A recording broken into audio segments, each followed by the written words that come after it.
ব্যক্তির লাভ ক্ষতি থেকে শুরু করে রাষ্ট্রের উন্নয়ন সবকিছুর পেছনেই থাকে অর্থনীতির অবদান। সেজন্য দরকার আর্থিক হিসাব নিকাশ আর অর্থনীতির চুলচেরা বিশ্লেষণ। আর এই বিশ্লেষণ নিয়েই ডিবিসি নিউজের সাপ্তাহিক আয়োজন অর্থনীতির সংলাপ। প্রতি শনিবার রাত 10টায় আমরা হাজির হই এই সংলাপে। আর আজ আপনাদের সঙ্গে আছি আমি মোস্তফা মাহবুব। অর্থনীতির সংলাপের আজকের বিষয় নারীর উদ্যোক্তা হতে বাধা কি। এই বিষয় নিয়ে আলোচনায় আজ আমাদের সঙ্গে স্টুডিওতে আছেন জাহাঙ্গীরনগর বিশ্ববিদ্যালয়ের অর্থনীতি বিভাগের অধ্যাপক ডক্টর শর্মিন্দ নীলর্মী, আছেন ট্যানের প্রতিষ্ঠাতা তানিয়া ওয়াহাব, এবং আমাদের সঙ্গে যুক্ত হবেন, উনি পথেই আছেন, এসএমই ফাউন্ডেশনের ব্যবস্থাপনা পরিচালক আনোয়ার হোসেন চৌধুরী। আপনাদের দুজনকে স্বাগত জানাচ্ছি। শুরুতেই কথা বলতে চাই ডক্টর শর্মিন্দ নীলর্মী, আপনার কাছে। বাংলাদেশের অর্থনীতি ধীরে ধীরে বড় হচ্ছে, এর প্রসার হয়েছে।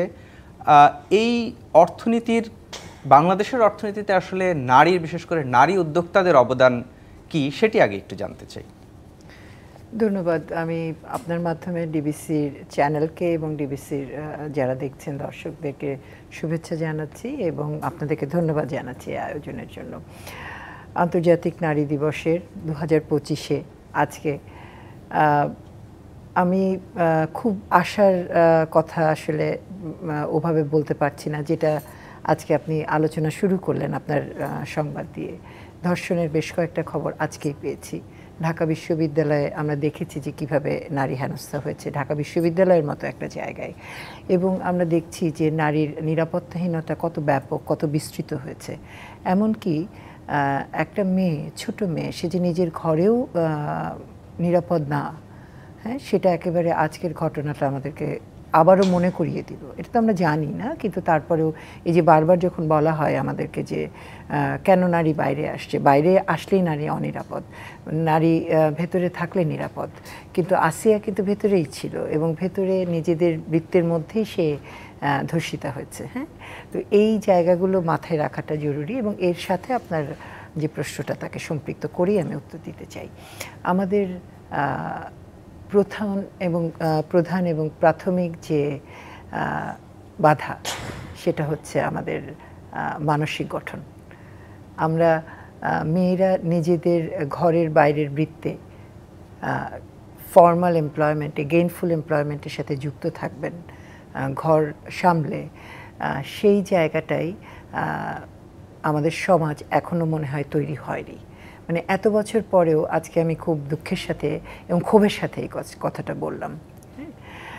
এবং এই তৈরি না হওয়ার পেছনে আমাদের যে সামাজিক নর্মস, সেটা এত প্রবলভাবে কাজ করেছে।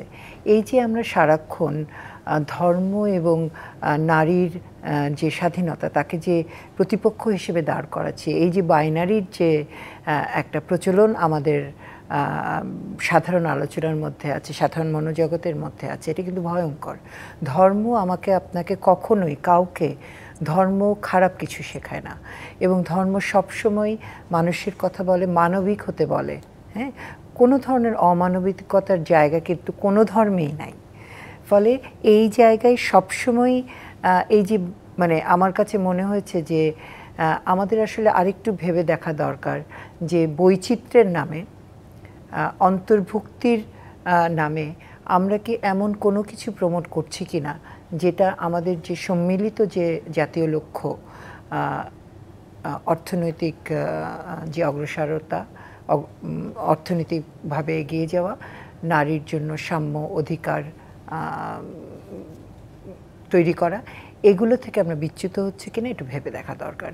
এবং উদ্যোক্তা হিসেবে আমি বলবো যে নারী, আমাদের প্রায় 65% মতো নারী এগ্রিকালচার সেক্টরে আছেন, এবং বাকিরা যারা কাজ করছেন বিভিন্ন মাত্রায়, আমাদের প্রায় 80%, 90%-এর উপরে নারী কিন্তু ইনফর্মাল সেক্টরে এমপ্লয়েড অ্যাকচুয়ালি।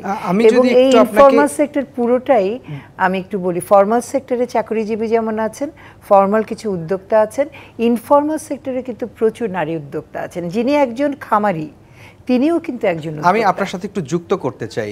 আপনি যেটি বলছেন, একই সাথে বাংলাদেশের অর্থনীতির যদি ভিত বলি আমরা, রপ্তানি এবং রেমিটেন্স, সেই রপ্তানি খাতের প্রধান যে রপ্তানি খাত তৈরি পোশাক, সেখানেও তো আমরা দেখছি যে 60%-এর বেশি আসলে সেখানে রাই কাজ করেন, তার মানে আপনার অর্থনীতির যে ভিত সেই মানে রপ্তানির ক্ষেত্রে নারীরাই একটা বড় চালিকা শক্তি। মানে আমাদের মোটা দাগে আমরা যখন ক্রাইসিসে থাকি তখন বোঝা যায়। আপনার এই গার্মেন্টসটা বসে যাক আর হচ্ছে আপনার রেমিটেন্সটা বন্ধ হোক, তাহলেই দেখবেন যে আমার অর্থনৈতিক চাকা একদম বসে গেছে। এবং যখন ভালো থাকে না তখন আমরা এই দুটো, এই যে আপনি মাত্র বললেন, এই দুটো আমরা ভুলে যাই। এই দুটোই আমাদের অর্থনীতিকে বাঁচিয়ে রেখেছে, এই দুটোর মূল চালিকা হচ্ছে আমার নারীরা, মানে অন্যতম প্রধান চালিকা হচ্ছে না।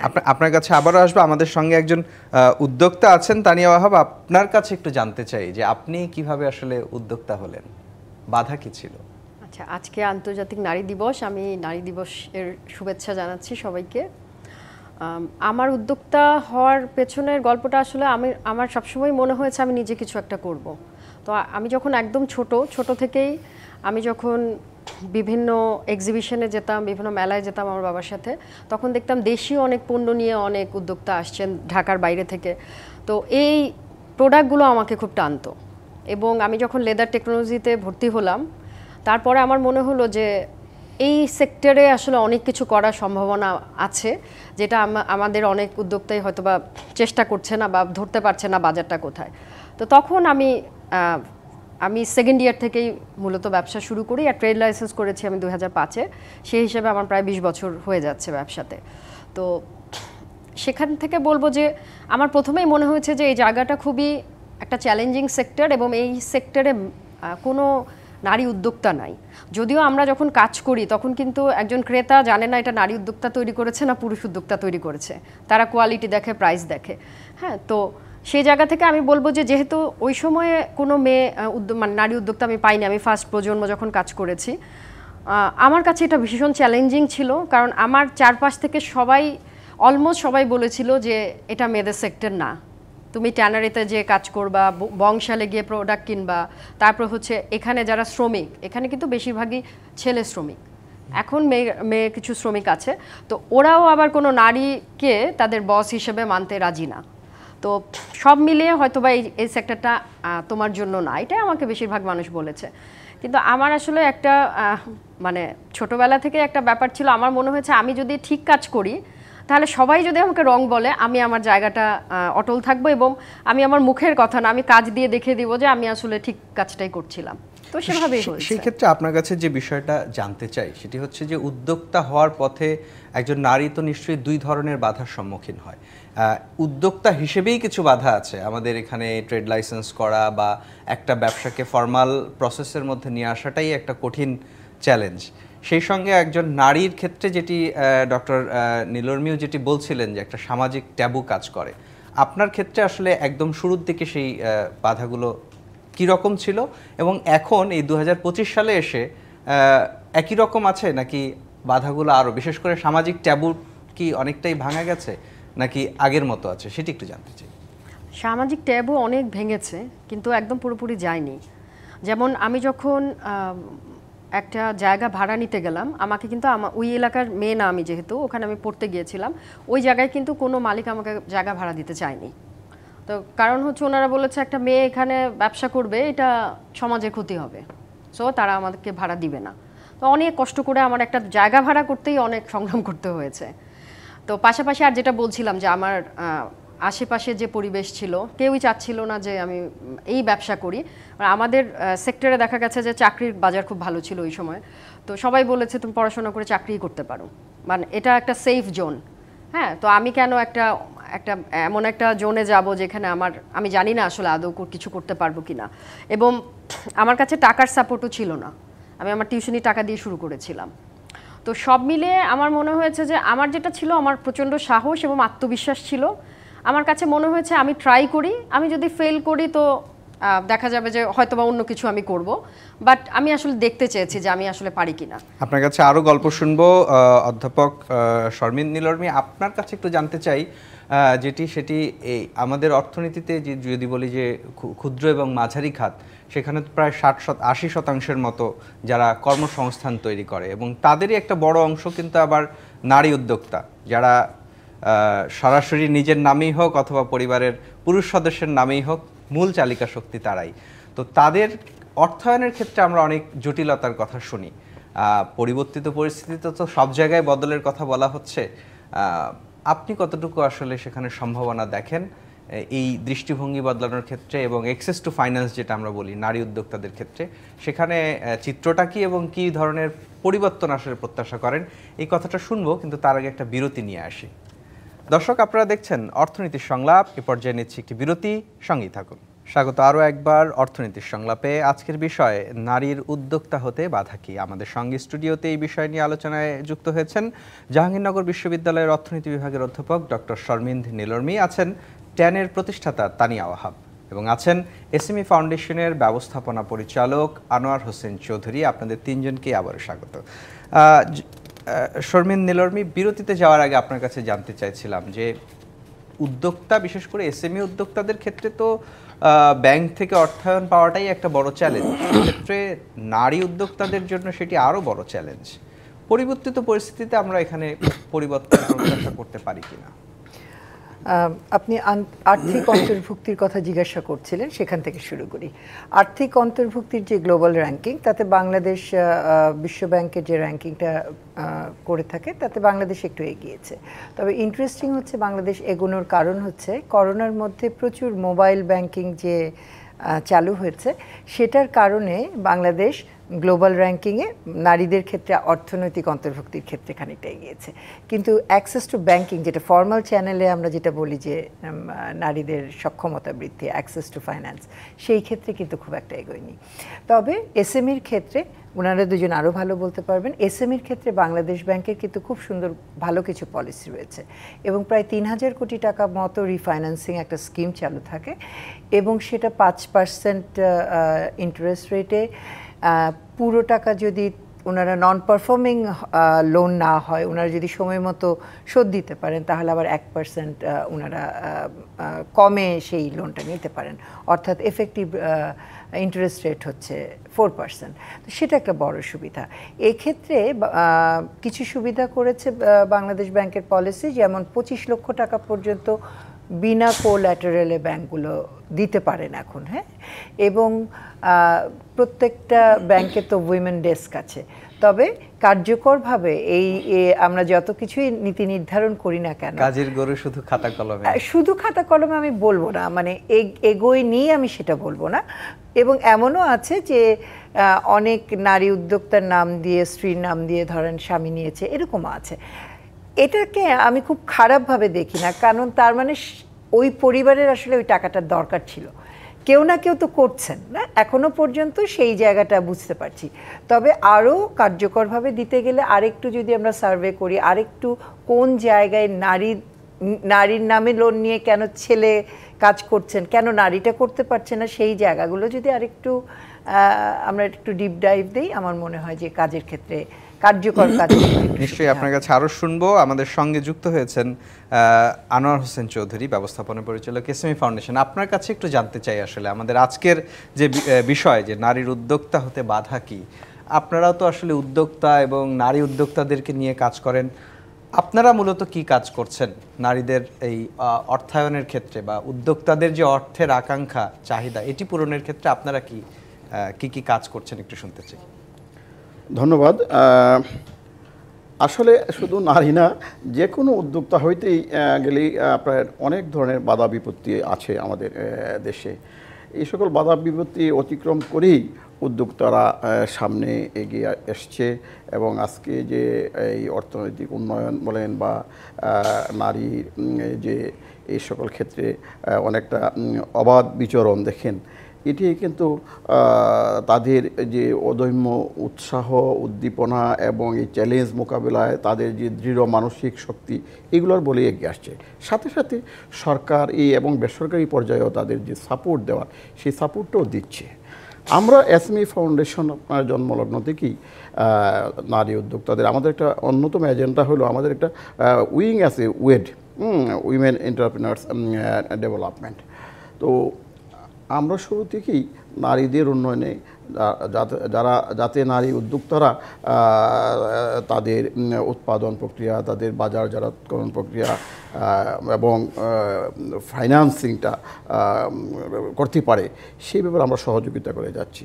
আমাদের একটা বড় ফাইন্যান্সিংয়ের ক্ষেত্রে বড় উদ্যোগ হলো, আপনারা জানেন যে আমরা ক্রেডিট হোলসেলিং একটি কর্মসূচি, এই কর্মসূচির আওতায় আমরা এই চলতি অর্থবৎসরে আপনার 300 কোটি টাকা বিতরণে একটা আমরা উদ্যোগ গ্রহণ করেছি।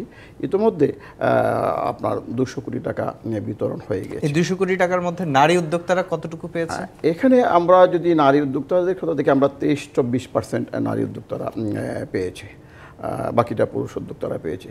তো এখানে একটি ভূমিকা আসলে আমরা 18টা আপনার ব্যাংক এবং 5টা নন ব্যাংকিং ফাইন্যান্সিয়াল ইনস্টিটিউটের সাথে আমরা এমইউ স্বাক্ষর করেছি এই ঋণ কর্মসূচি বিতরণ বাস্তবায়নের জন্য। তো এখানে নারী উদ্যোক্তারা পাচ্ছে, কিন্তু আমরা এতে সন্তুষ্ট নই। নারী উদ্যোক্তারা আরও বেশি পাওয়ার কথা, আরও বেশি পেলে তারা এগিয়ে আসতে পারে। আরেকটি বিষয় জানতে চাই, এই যে 200 কোটি টাকা আপনারা বিতরণ করেছেন বললেন, সেখানে 24% নারী উদ্যোক্তাদেরকে দিয়েছেন। তো এই 200 কোটি টাকার মধ্যে আসলে নতুন উদ্যোক্তা কি পরিমাণ ছিল এবং তাদের মধ্যে নতুন নারী উদ্যোক্তা কি পরিমাণ ছিল, এই তথ্য কি? আচ্ছা, সেটা আমি একটু পার্সেন্টেজ আকারে বলতে পারবো না, তবে পারসেপশনটা যদি আমি বলি, এখন নারী উদ্যোক্তারা আসলে এগিয়ে আসছে। এটি আপনি যদি এই একদম শহরের কথা বলেন, সেটা তো আছেই, একদম প্রান্তিক অঞ্চলেও নারীরা বিভিন্ন মানে কাজকর্মে বিভিন্ন ধরনের উদ্যোগ নিয়ে এগিয়ে আসছে। হ্যাঁ, সুতরাং আমি বলবো যে নারীর এগিয়ে আসার এই যে ট্রেন্ড যেটা, এটা আমি আশাবাদী এবং এটা আশাব্যঞ্জক। তবে হ্যাঁ, এখানে এখনও অনেক সংকট রয়ে গেছে। বিশেষ করে যদি ফাইন্যান্সিংয়ের কথা আমরা বলি, ব্যাংক এবং আর্থিক প্রতিষ্ঠান তারাও তো ব্যবসা করছে। হ্যাঁ, আমরা যতই নীতিমালা তৈরি করি, যতই আমরা তত্ত্বাবধান করি, তারপরেও দেখা যায় অনেক ক্ষেত্রে আমরা দেখি যে তারা তাদেরকেই ঋণগুলো দেয় যেখান থেকে তারা ঋণটা রিকভার করতে পারবে। হ্যাঁ, এই দিকটায় তারা প্রাধান্য দেয়। আমরা বারবার জোর দিচ্ছি যে না, এটার পরিবর্তে আপনার প্রাধান্য যে পাওয়ার হকদার, যে বা যিনি পাইলে পরে সে এগিয়ে আসতে পারবে, তাকে আপনারা প্রায়োরিটি দেন। তারা দিচ্ছে না, দেখুনটা ওনা দিচ্ছে, কিন্তু আমি বলবো যে এটা খুবই স্লো, এটা আরও একটু বেগবান করতে হবে। আপনার কাছে এই সমস্যাগুলোর সমাধানের ক্ষেত্রে আসলে এসএমই ফাউন্ডেশন কি ভূমিকা আরও রাখতে পারে সেটা শুনবো, কিন্তু তার আগে আমাদের সঙ্গে একজন উদ্যোক্তা আছেন, তানিয়া ওয়াহাব, আপনার কাছে একটু শুনতে চাই। উদ্যোক্তা হিসেবে আসলে এই যে অর্থায়ন পাওয়ার ক্ষেত্রে যে কষ্টটা বা যাতনা, সেটি আপনি ফিল করেছেন কিনা বা আপনার অভিজ্ঞতা কি? আমার প্রথম দিকের অভিজ্ঞতা খুবই ভালো। আমি যখন আমি বলবো একদম ছোট উদ্যোক্তা ছিলাম, আমার যখন 4-5 জন লোক ছিল, আমি এসএমই ফাউন্ডেশন থেকে বেস্ট ওমেন এন্টারপ্রেনার অ্যাওয়ার্ড পেলাম। তারপর কিন্তু আমার খুব সহজেই আমি ব্যাংক থেকে বিভিন্ন লোন আমি অ্যাভেল করতে পেরেছি। কিন্তু আমাদের দেশে যেটা হয় যে ধরেন আপনি একটা জায়গা পর্যন্ত, যে কোনো উদ্যোক্তা একদম নিজের চেষ্টায় যখন কোনো কাজ করে, একটা জায়গায় যাওয়ার পরে কিন্তু সে পরের স্টেপটাতে যেতে তার যেই পরিমাণ অর্থ দরকার সেটা কিন্তু তখন সে পায় না। কিন্তু ধরেন আমি অলরেডি যত বছর ব্যবসা করে আমি আমার সময় দিয়েছি, আমার ব্যবসা 5 জন থেকে এখন বড় হয়েছে, আমি এক্সপোর্টও করছি, বা আমি বাংলাদেশের 7টা ব্র্যান্ডের সাথেও কাজ করি। তো সেই জায়গা থেকে কিন্তু দেখা যায় যে আমি যখন আমার আর্থিক যেই সহায়তাটা আমার প্রয়োজন, সেটা কিন্তু একটা সময় পরে আমি আর পাচ্ছি না। হ্যাঁ, আমার যতই সুনাম থাকুক, আমার কাজের সুনাম থাকুক, এটা আমি না, আমার ক্ষেত্রে বলবো না, আমাদের দেখা যাচ্ছে তখন ফ্যামিলি ব্যাকগ্রাউন্ড দেখছে, ফ্যামিলির বাবা অথবা কোনো গার্জিয়ানের আর্থিক কোনো সাপোর্ট আছে কিনা সেটা দেখছে। কিন্তু এই যে একটা উদ্যোক্তা এতদিন কষ্ট করে যে একটা জায়গায় পৌঁছেছে, সেও তো তার সেই যে অভিজ্ঞতা, এই অভিজ্ঞতার দামটা আসলে দেওয়া উচিত, কারণ নাহলে তো সে এত বছর টিকতো না। তো আমি অনেক উদ্যোক্তাকেই দেখেছি আমার পরিচিত, যারা ধরেন স্মল থেকে, মানে একদম ক্ষুদ্র থেকে, কুটির থেকে স্মল হয়েছে, কিন্তু স্মল থেকে কিন্তু মিডিয়ামে যেতে পারছে না। সো আমাদের কিন্তু আপনি দেখবেন যে বাংলাদেশে এমন কোনো উদাহরণও পাবেন না যে একদম ফার্স্ট জেনারেশন একদম ছোট থেকে শুরু করে মোটামুটি বড় একটা ফ্যাক্টরির মালিক হয়েছে অথবা ব্যবসা করতে পেরেছে। এটার একটাই কারণ যে আমরা আসলে নেক্সট স্টেপে যাওয়ার জন্য কি কি করা দরকার, এটা আর্থিক বলেন, অভিজ্ঞতা বলেন, অথবা দেখা যায় একজন উদ্যোক্তা যখন তার একটা জায়গা করে ফেলে তখন দেখা যায় অনেক জায়গা থেকে আবার সে ছিটকে যায়। আমাদের দেশে যেটা দেখা যায় তখন মনে হয় যে ও তো অলরেডি স্ট্যাবলিশ। হ্যাঁ, তো আমাদের যেটা আমার মনে হয় সেটা হচ্ছে যে ছোট বা মাঝারি যারা উদ্যোক্তা বা যারা নতুন স্টার্ট আপ, তাদের যেমন নার্সিং করা উচিত, তেমনি যারা দীর্ঘদিন ধরে কাজ করছে কিন্তু নেক্সট স্টেপে যেতে পারছে না, তাদের জন্যও কিন্তু একটা নার্সিং দরকার হয়। ঠিক এই প্রশ্নটাই আসলে আনোয়ার হোসেন চৌধুরী আপনার কাছে জানতে চাই যে তানিয়া ওয়াহাব যেমনটা বললেন যে ক্ষুদ্র বা কুটির উদ্যোক্তা যারা বা মাঝারি উদ্যোক্তা যারা, তাদেরকে নার্সিং করা, সেই জায়গায় আসলে এসএমই ফাউন্ডেশন আর কি করতে পারে? আমরা যে কাজটা এখন করে যাচ্ছি এটা হলো আপনার, আমরা জানি যে এখানে একটা সংকট আছে। এই সংকট থেকে উত্তরণের জন্য আমরা অনেকগুলো আপনার ওয়ার্কশপের আয়োজন করছি। ঢাকাতে করছি, রাজশাহী, সিলেট, রংপুর, চট্টগ্রাম, যশোর, বিভিন্ন জায়গায় আমরা করছি। ওই সকল ওয়ার্কশপে আপনার সেন্ট্রাল ব্যাংকের প্রতিনিধি থাকছেন, বাণিজ্যিক ব্যাংকের প্রতিনিধি থাকছেন, অন্যান্য যে সকল ঋণ প্রদানকারী ব্যাংক এবং আর্থিক প্রতিষ্ঠান, নন ব্যাংকিং এনবিএফআই যেগুলো আছে তাদের প্রতিনিধি থাকছেন, এসএমই ফাউন্ডেশনের প্রতিনিধি থাকছেন। অর্থাৎ আমি বলবো এটাকে ত্রিপক্ষীয় সম্মিলনের মতন একটা, যে ওখানে ওয়ার্কশপের মাধ্যমে আমরা জানতে চাই যে কোথায় বাধাটা কোথায়, এবং এই বাধাটা থেকে বাধা দূরীকরণের জন্য কার কি ভূমিকা থাকা দরকার, আমাদের কি দরকার, উদ্যোক্তার কি দরকার, কিংবা ওই যে ব্যাংক এবং আর্থিক প্রতিষ্ঠান যারা আছে তাদের কি ভূমিকা রাখা দরকার। এর মাধ্যমে আমরা এটাকে মিনিমাইজ করে নিয়ে আসার আমরা চেষ্টা করি। আপনারা তো মূলত ক্ষুদ্র এবং মাঝারি উদ্যোক্তাদেরকে নিয়েই কাজ করেন, কুটির, ক্ষুদ্র এবং মাঝারি। তো এসএমই ফাউন্ডেশনের এই দেখভালের মাধ্যমে ক্ষুদ্র থেকে মানে কুটির থেকে মাঝারি হয়েছে এবং মাঝারি থেকে বৃহৎ হয়েছে এমন উদ্যোগের সংখ্যা বা এমন উদ্যোগ বলার মতো উদ্যোগ কি আছে? এরকম উদ্যোগ নাই এটা বলবো না, এমন উদ্যোগও আছে। আমরা চাই যে ক্ষুদ্র থেকে মাঝারি হোক, মাঝারি থেকে বড় হোক। তো এখানে আপনার কারো একক প্রচেষ্টা এটি সম্ভব না, এখানেও একটা যৌথ প্রয়াস দরকার। যারা বড় আছে, মনে করেন যে কর্পোরেট হাউসগুলো যেগুলো আছে, তাদেরও একটা সহযোগিতা দরকার। যারা মনে করেন মাঝারি আছে বা ছোট আছে, তাদের উৎপাদন প্রক্রিয়ায়, তাদের ডিজাইন, তাদের ডাইভার্সিফিকেশন, তাদের ফাইন্যান্সিং, তাদের মার্কেট লিঙ্কেজ, এই ইত্যাদি ক্ষেত্রে বড়দের একটা ভূমিকা আছে। তারা যদি এই ভূমিকাটা ভালো করে পালন করে, এবং আমরাও এসএমই ফাউন্ডেশনের মতো এরকম প্রতিষ্ঠান আরও আছে, আমরা যদি এইটা পালন করি, সেন্ট্রাল ব্যাংক আছে, গভর্নমেন্ট আছে, এমনকি নন গভর্নমেন্ট অর্গানাইজেশনও আছে, অনেক সময় ভূমিকা রাখতে পারে। তো এই সকলে মিলে যদি আমরা চেষ্টা করি, তাহলে অবশ্যই ক্ষুদ্র থেকে মাঝারি, মাঝারি থেকে বড় উদ্যোক্তা হিসেবে তারা যেতে পারবে। যেমন আমাদের তানিয়া ওয়াহাব বলছিলেন যে আসলে তখন ক্ষুদ্র থেকেই শুরু করছিলেন, ক্ষুদ্র থেকে তো উনি বৃহতে তো আর যেতে পারছেন না, এক জায়গায় স্টপ হয়ে যাচ্ছে। হ্যাঁ, এখানে আর একটু মানে শক্ত এবং জোরালো ভূমিকা থাকা দরকার। মানে তাহলে যে আমরা যেমন দেখছি SME foundation, small and medium enterprise foundation, তাহলে কি একটা বৃহৎ এন্টারপ্রাইজ ফাউন্ডেশন করতে হবে কিনা সরকার, যারা এই মিডিয়াম এন্টারপ্রাইজকে ধরে বেঁধে একেবারে বৃহতে যাওয়ার ক্ষেত্রে সহযোগিতা করবে? ঠিক ওই রকম না, বৃহতের জন্য তো সবাই আছে, সবাই আছে, কিন্তু আমরা কিন্তু মিডিয়ামে যেতে পারিনি, আমরা স্মল আর মিডিয়ামের মাঝখানে আটকে আছি। এটি সম্ভব হবে। আমি আগেই বলছি যে সকলে যদি আমরা আন্তরিকতার সাথে কাজ করি। আপনার কাছে আরো শুনবো অধ্যাপক শর্মিন নীলর্মী, আপনার কাছে একটু জানতে চাই, আমরা যদি জাপানের দিকে দেখি বা অথবা চীনের দিকেও দেখি, ক্ষুদ্র ক্ষুদ্র একেবারে কুটির উদ্যোগগুলোই একসময় আসলে বৃহৎ উদ্যোগে পরিণত হয়েছে। জাপানের কথা বললে বলা চলে, আজকের মিৎসুবিশি বলেন অথবা টয়োটা বলেন, তারাও একসময় ক্ষুদ্র উদ্যোগ থেকেই আসলে এসেছিল। সেই রকম একটা মানে চলমান প্রক্রিয়ার মধ্যে আসলে আমরা কেন যেতে পারি না? কেন আমাদের এই তানিয়া ওয়াহাবদের মতো উদ্যোক্তারা 20 বছরেও আসলে মাঝারি উদ্যোক্তা হতে পারে না? আপনি তো বলছিলেন যে বাংলাদেশ ব্যাংকের অনেক পলিসি আছে, ব্যাংকে সুন্দর সুন্দর পলিসি আছে, কিন্তু তারপরও কেন তারা ফাইন্যান্সের অ্যাক্সেস পায় না? জটিলতাটা কোথায়, বাধাটা কোথায়? বিশেষ করে যদি তানিয়া ওয়াহাবের মতো উদ্যোক্তাদের কথাই বলি, এটা কি শুধু নারী উদ্যোক্তাদের জন্যই বাধা, নাকি সব উদ্যোক্তা দিয়ে, আসলে পুরুষ বা নারী যে কোনো উদ্যোক্তার কেউই কিন্তু আসলে সেরকম উদাহরণ আমরা দেখি না যারা গেল 20 বছরে একেবারে কুটির থেকে অথবা মাঝারি থেকে বৃহতে গেছে। আপনার দৃষ্টিতে আসলে বাধা কোথায়, সেই প্রশ্নের উত্তরটা জানবো, কিন্তু তার আগে একটা বিরতি নিয়ে আসি। দর্শক, আপনারা দেখছেন অর্থনীতির সংলাপ। এ পর্যায়ে নিচ্ছে একটি বিরতি, সঙ্গেই থাকুন। স্বাগত আরও একবার অর্থনীতির সংলাপে। আজকের বিষয় নারীর উদ্যোক্তা হতে বাধা কি, এই বিষয় নিয়ে কথা বলছিলাম। বিরতিতে যাওয়ার আগে শর্মিন নীলর্মী, আপনার কাছে জানতে চাইছিলাম, আমরা দেখি যে চীন বা জাপান, উন্নত বিশ্ব অনেক দেশ ক্ষুদ্র উদ্যোগগুলোই একসময় আসলে বৃহৎ আকারে পরিণত হয়, আমাদের দেশে কেন হয় না? কেন এত বছর পরেও তানিয়া ওয়াহাবের মতো উদ্যোক্তাকেও এখনো স্মল হয়ে থাকতে হয়?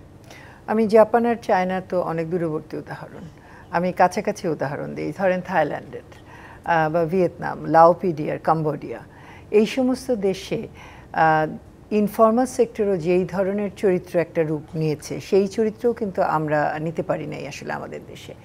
ধরেন সেখানে আপনি রাস্তার উপরে ফুড ইন্ডাস্ট্রির যেই ধরনের স্বরূপ দেখবেন, সেটা আমাদের এখানে দেখা যাবে? আমাদের এখানে তো প্রচুর নারীরা ক্রপ এবং নন ক্রপ উভয়েই কাজ করছেন, না একদম প্রাইমারি প্রডিউসার হিসেবে কাজ করছেন, কিন্তু ভ্যালু চেইনের সেই পর্যায়ে প্রাইমারি প্রডিউসার থেকে এন্টারপ্রেনিয়ার হিসেবে একটা প্রোডাক্ট সেল করছেন, সেই জায়গায় কিন্তু উনি উঠে আসছেন না। ফলে ওনার আর্থিক যে অবস্থার পরিবর্তন বা উদ্যোক্তা হওয়ার যে জার্নিটা, সেটা আমরা দেখছি না।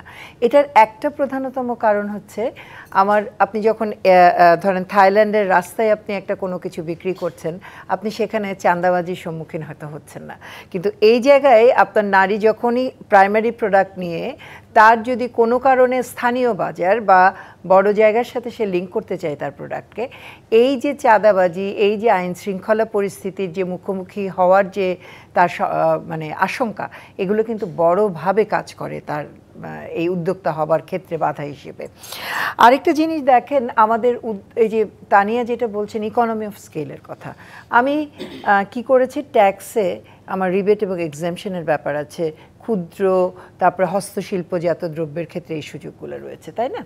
তো আপনি এই যে রিবেটগুলো দিচ্ছেন, এই রিবেটগুলো দেওয়ার ফলে আপনি আশা করছেন যে তারা সমৃদ্ধ হবেন, তাদের স্কেলটা বাড়বে, অর্থনৈতিক কার্যক্রমের স্কেলটা বাড়বে।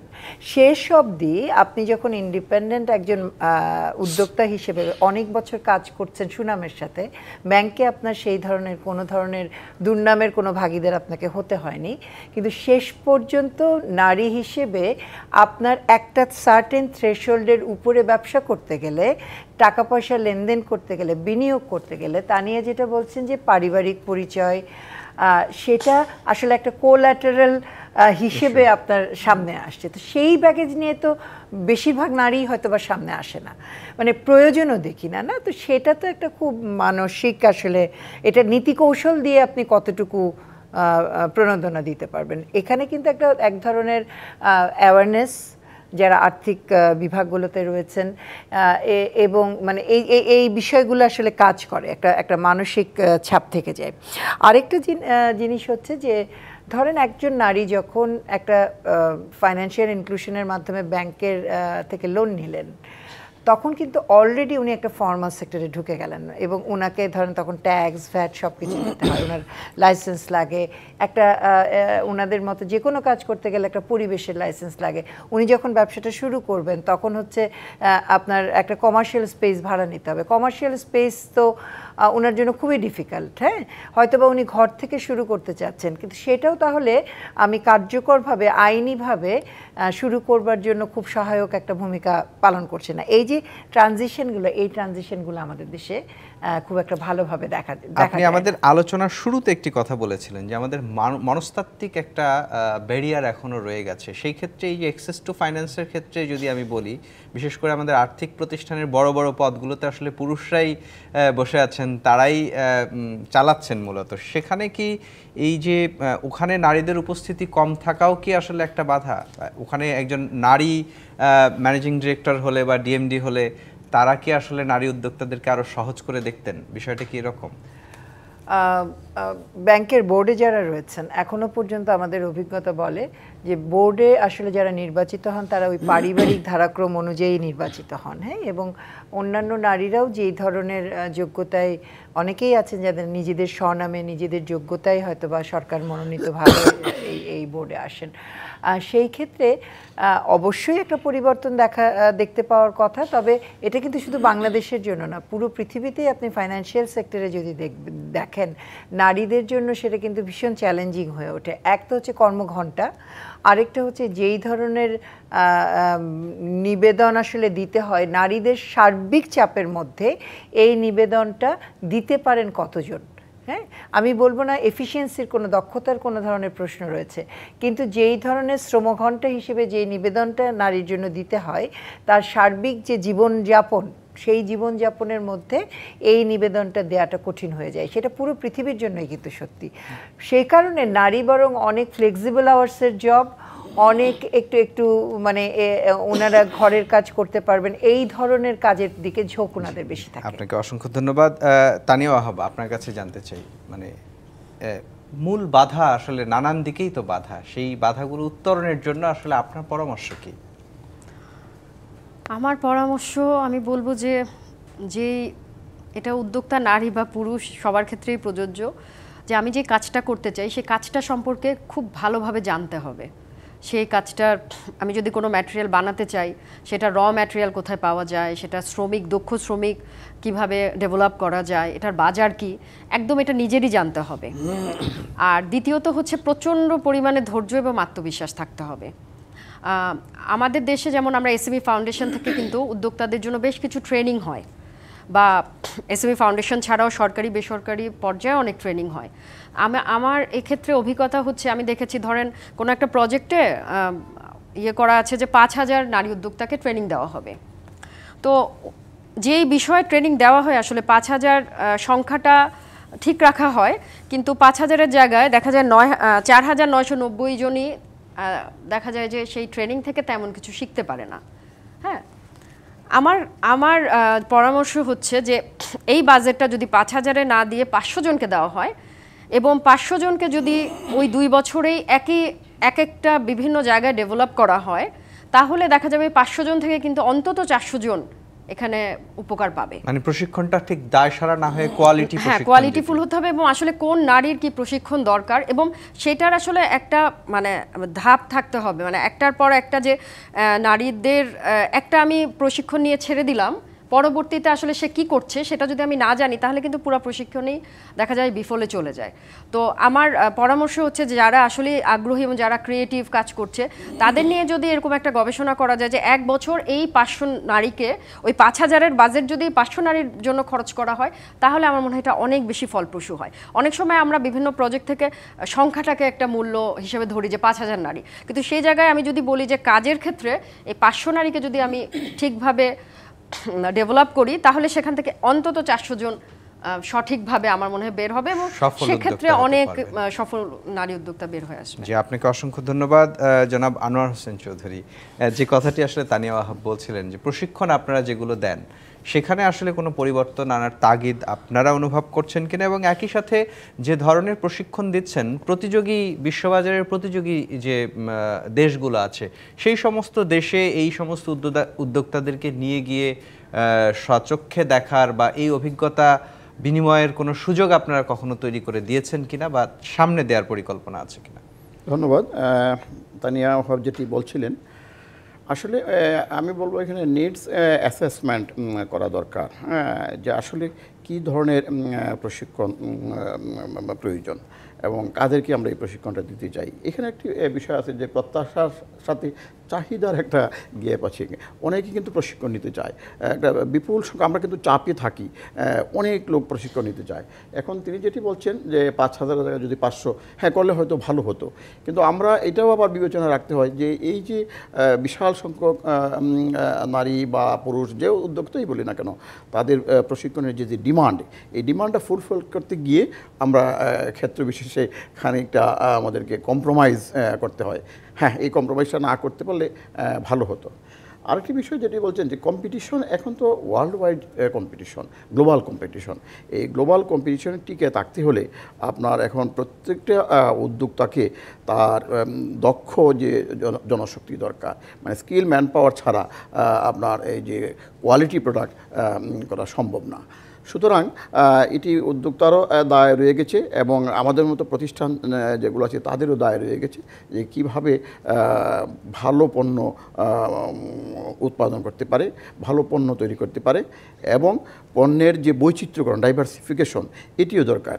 এটা ডিজাইনের যে পরিবর্তন, এখন ক্লায়েন্ট যারা তাদের চাহিদা কিন্তু খুব দ্রুত পরিবর্তন হচ্ছে, দ্রুত পরিবর্তনশীল।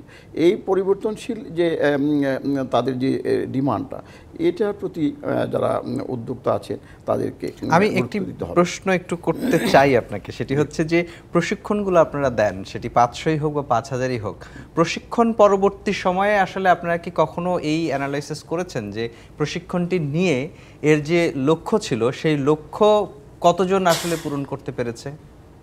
এটি একদম সার্বিকভাবে করা হয়নি, তবে বিচ্ছিন্নভাবে অনেক স্টাডি করা হয়েছে যে আসলে কতটুকু ফলপ্রসূ হয়েছে। আমরা সেটিও করা উচিত কিনা, কারণ আপনি যে প্রশিক্ষণ দিচ্ছেন সেটি তো রাষ্ট্রের জনগণের ট্যাক্সের টাকা ব্যবহার করেই দিচ্ছেন। যে শ্রেণী বা যে জনশক্তিকে আপনি প্রশিক্ষিত করছেন তারা যদি সেটার সুফল অর্জন করে উদ্যোক্তা হতে না পারে, ব্যবসায় প্রতিষ্ঠিত করতে না পারে, অর্থনীতিতে কন্ট্রিবিউট করতে না পারে, তাহলে সেই প্রশিক্ষণ দেওয়ার অর্থ কি আসলেও থাকে কিনা? এটা অর্থহীন হয়ে যায় কিনা? হ্যাঁ, না, পুরোপুরি বিষয়টা তা না। হ্যাঁ, কিছু আমি আগেই বলছি যে ঘাটতি তো কিছু আছেই। আমরা যে প্রশিক্ষণটা দিচ্ছি, এই প্রশিক্ষণ যে একেবারে শতভাগ আপনার সফল হচ্ছে আমি সেটি বলবো না। অনেক ক্ষেত্রেই সফলতা লাভ করছে না, আবার অনেক ক্ষেত্রেই সফল হচ্ছে। সুতরাং এটা আরও কম্প্রিহেন্সিভ স্টাডি থাকা দরকার। আমরা এইবার একটা উদ্যোগ গ্রহণ করেছি যে এটাকে বিশেষ করে যে আপনার ওই যে ঋণ দেওয়ার ক্ষেত্রে ওই যে ক্রেডিট হোলসেলিং প্রোগ্রামের মাধ্যমে আমরা একটা বড় মানে একটা স্টাডি করতে যাচ্ছি যে এটা কতটুকু ফলপ্রসূ হচ্ছে, ফলপ্রসূ না হলে কেন হচ্ছে না, কি করা দরকার। আপনাদের তিনজনকে অসংখ্য ধন্যবাদ। আমরা প্রত্যাশা করি আসলে নারী উদ্যোক্তারাও এগিয়ে যাবে এবং শুধু নারী উদ্যোক্তাই নয়, সব উদ্যোক্তা, নারী পুরুষ সবাই একসাথে এগিয়ে যাবে বাংলাদেশের অর্থনীতি। আপনাদের তিনজনকে ধন্যবাদ আমাদেরকে সময় দেওয়ার জন্য। দর্শক, আজকের মতো বিদায় নিচ্ছি অর্থনীতির সংলাপ থেকে। ফিরবো আগামী শনিবার রাত 10টায়। থাকবেন অন্য কোনো অতিথি, থাকবেন আপনারাও। ডিবিসি নিউজের সঙ্গেই থাকুন 24 ঘন্টা।